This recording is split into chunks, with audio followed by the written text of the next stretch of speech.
As recorded in new orthophonic, high-fidelity sound by Charles Munch and the Boston Symphony Orchestra, Tchaikovsky's Romeo and Juliet plays about 19 minutes. Its production required the varied skills and talents of some 375 people and some 3,000 man-hours of work. Let's see how some of those hours were spent to bring you the music you want when you want it. First stop, Symphony Hall, Boston, Massachusetts.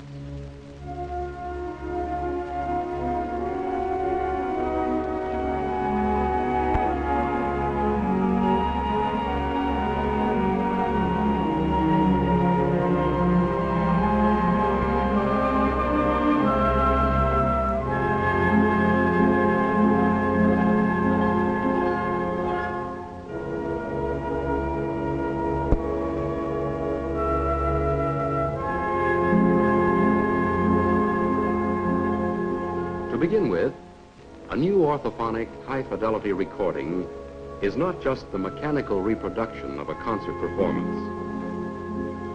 It's the art of creating the effect of a concert performance. There are many stops and starts, many takes and retakes.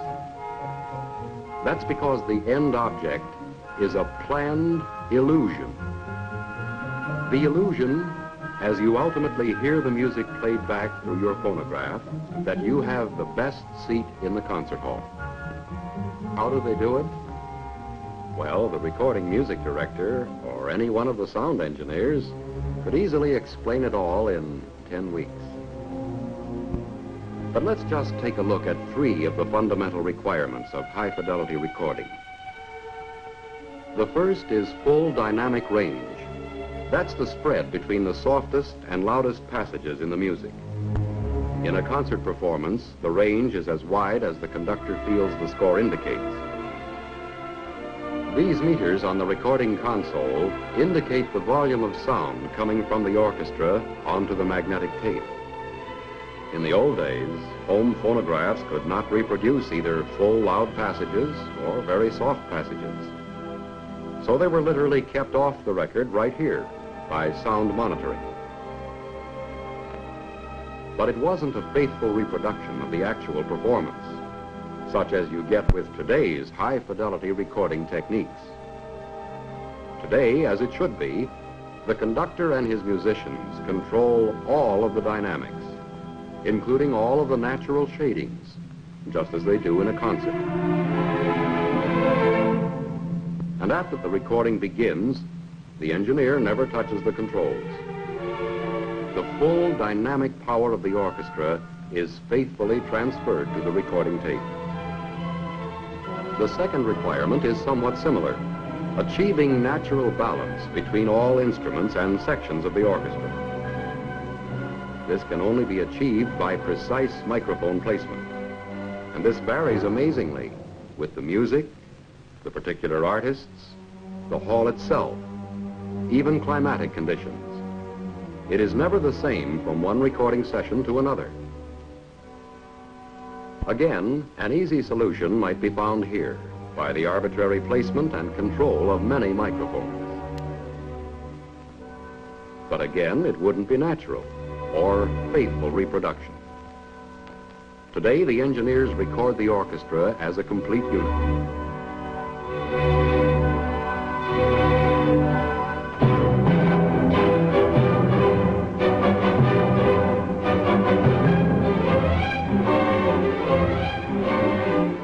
The third important requirement in a high-fidelity recording is frequency range, capturing high notes as well as low.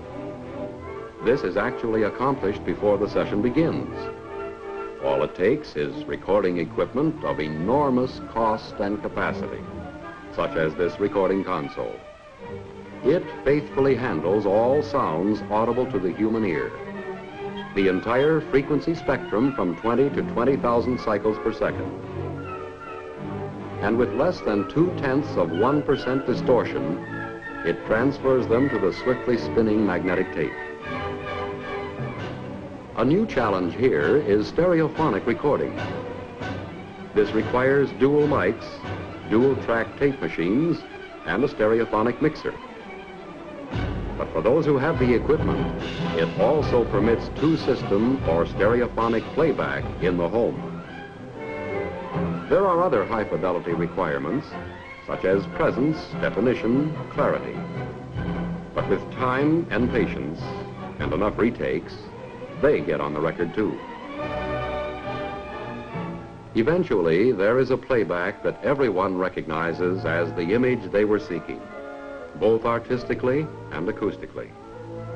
They have a truly faithful recording of Romeo and Juliet.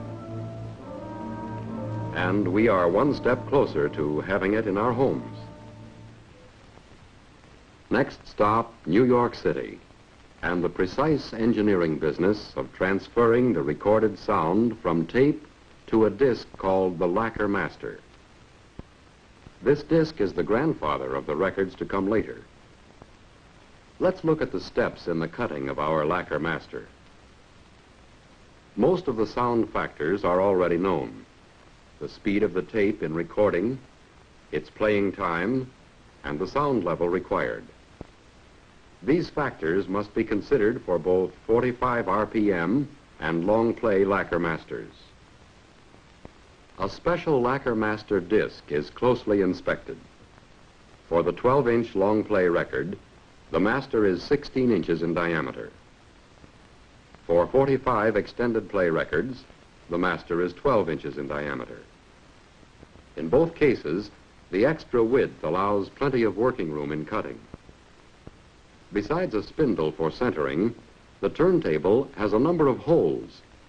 Through these holes, air suction holds the lacquer disc down tightly, so it is perfectly flat on the turntable.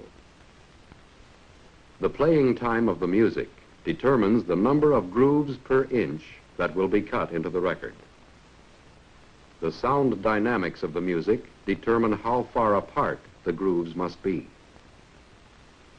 Loud passages need more space between grooves. Soft passages need less. The cutting machine automatically spaces the music grooves according to the sound signal it's receiving. Now, a test cut to determine the groove width. The groove width must be exact, so exact that it is carefully checked through a microscope. Everything's set, and a coarse pitch lead-in groove is cut to the music area. The tape machine is started, and exactly 1.5 turns before the music begins, the cutting head automatically changes from the lead-in groove to fine-pitch music grooves. The cutting stylus is a minute piece of sapphire, perfectly ground and electrically heated, so there is virtually no resistance as it cuts into the smooth lacquer. During the cutting operation, a constant watch is kept on the groove width to make sure it never varies from the prescribed setting. It all sounds so simple when you're just skimming the surface. Actually, of course, it's a painstaking and delicate operation. But in time, you have a perfect Lacquer Master. The original tape goes into the vault for safekeeping, to take its place forever alongside many other priceless performances by the world's greatest artists. All the artistry of the Romeo and Juliet performance is being carefully preserved. And we're another step closer to having that performance in our own living rooms. Next stop, Indianapolis, Indiana. One of 3 processing plants to which our Lacquer Master might go. We start in production control. Here, every Lacquer Master is assigned a shadow, a special business machine card. From now on, this card can lead you straight to our particular recording, no matter where it might be in processing. The processing is identical for long play and 45 RPM records. First, the grooves in the Lacquer Master are carefully rechecked through a microscope. They have to be perfect. Now we proceed to make metal copies from the lacquer master. The first step, silvering. This takes precisely 2 minutes and 40 seconds. And the lacquer master comes out with a new face. Now, by patient electroplating, we add a series of metallic deposits, one behind the other. First, a fine-grained deposit of nickel. This makes smooth-walled grooves and a quieter surface. Next, a thin deposit of copper over the nickel. A nice, smooth salmon pink. Now, a whirling bath in another tank. A much heavier buildup of copper. We'll see why in a moment. We now have a master disc that is apparently all back and no front. But watch.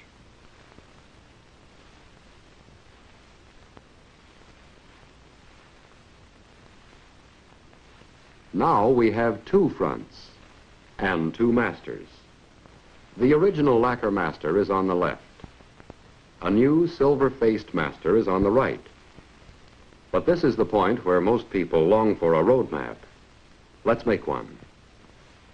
We started with the lacquer master. To the face of it, we added first silver, then nickel, then copper, and finally, a lot more copper. Then we separate the lacquer from the metal. Now we have both our original lacquer master and a new silver-faced or metal master. The grooves in the lacquer master make it a positive. It can be played. The matching ridges on the metal master make it a negative. It cannot be played. We continue work with the metal master, repeating the gradual metal buildup to make another part. Then, another separation. The metal master is at the left, and the new part, called a mold, is at the right. We have progressed from the original positive to a negative to another positive. The metal master normally goes back immediately to build up another mold, but that depends on the next important step. The mold can be played, so it is promptly readied for a sound test. The mold is thoroughly cleaned to prevent damage in the test play.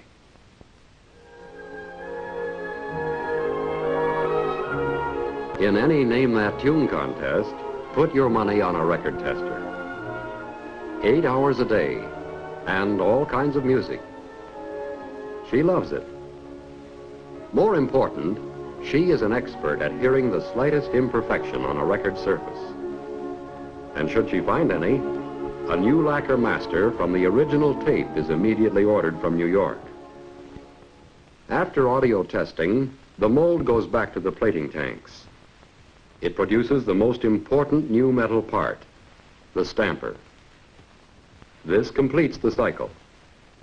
Lacquer to master, master to mold, mold to stamper. The metal buildup to the stamper is exactly the same, except for one thing. The stamper is nearly all pure hard nickel. Its ridges press the playing grooves into the finished record. Now it's prepared for stamping. Ground perfectly smooth on the back. Optically center punched for the record press. Trimmed to exact diameter.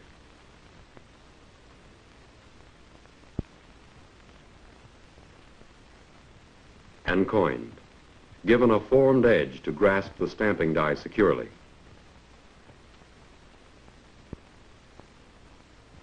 The record press is a complicated piece of equipment weighing 2 tons.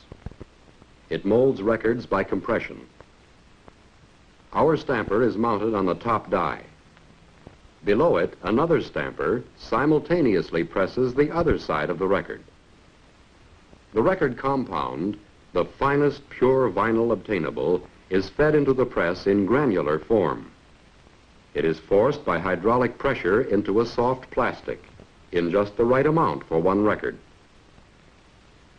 The labels are pressed right into the record. Now we're ready to roll. It has taken many steps and many man-hours to get here.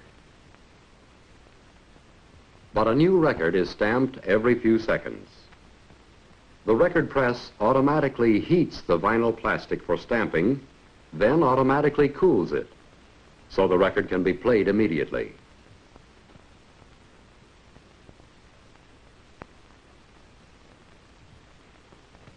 And here's the first long-play copy of Romeo and Juliet.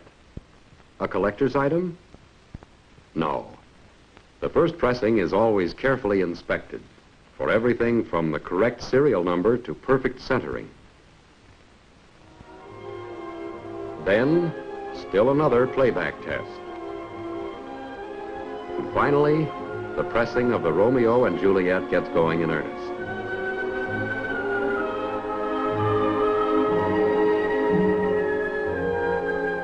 And for those who prefer the 45 extended play version, and for the millions of teenagers anxiously awaiting the latest pop hit, an ingenious machine turns them out automatically. It places its own labels, feeds itself the vinyl compound, removes its own records, and stacks them already trimmed. And for the fast-growing legions of tape enthusiasts, equally ingenious machines turn out duplicate copies at 4 times the playback speed to save time, and backwards to save rewinding. And no matter what your taste or preference in music, in the packaging area you discover unlimited variety, the finest in sound and performance. Children's albums,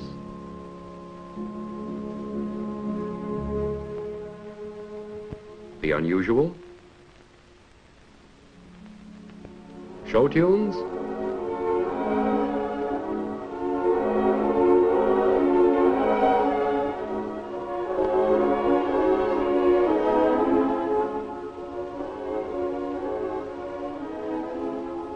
or country music, pop hits and jazz classics,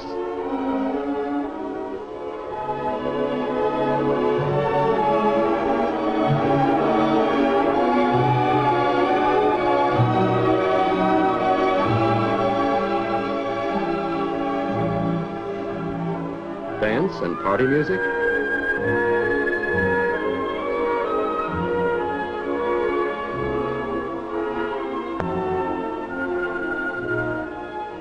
mood music,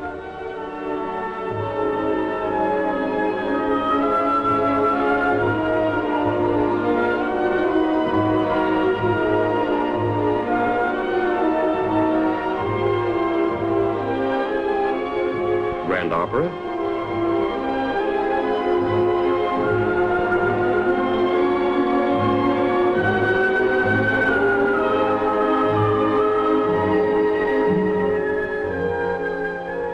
vocal or instrumental solos, symphonic or other classical masterpieces. The world's greatest artists are at your service.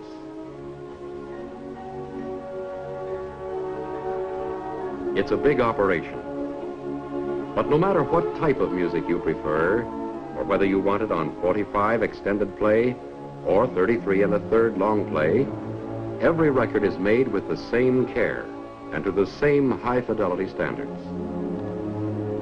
And the Romeo and Juliet, getting closer to home all the time. A final inspection. Every record is carefully checked by experienced packers who know almost at a glance if the record is up to standard. In its own distinctive sleeve, another new orthophonic high-fidelity recording, finally ready for shipment. A new mechanical shipping technique helps to speed it on its way. Here, in the shipping control room, special machines keep track of the 250,000 new records made here every day. Which records go where When? In what quantities? The cards tell you. The Romeo and Juliet recording goes out in both 45 extended play and long play versions. The sorting machine divides the Romeo and Juliet shipping instructions into these two categories. Now the shippers take over. Both versions are shipped in the same way, in cartons of 25 records. But let's follow the cartons of 45 extended play albums. As they're picked from the storage bins, the cartons are placed on a unique distribution rack invented here. From now on, one girl keeps everything running smoothly. As each order is filled according to the punch card instructions, she changes the setting on an automatic addressing machine.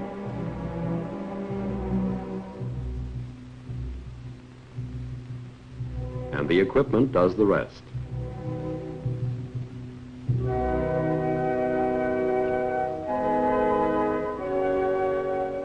The code number and address of the record distributor for this order is automatically stamped on each carton. Then the cartons pass through another machine, where they are bundled together in groups of 4. And away they go to the accumulation area down below on another floor. Here, the cartons are accumulated for shipment to distributors and record dealers in all parts of the country. These long play albums have been through the same shipping process as the 45s. And now both versions are on the home stretch. Hundreds of identical and faithful copies of one high-fidelity recording. Tchaikovsky's Romeo and Juliet.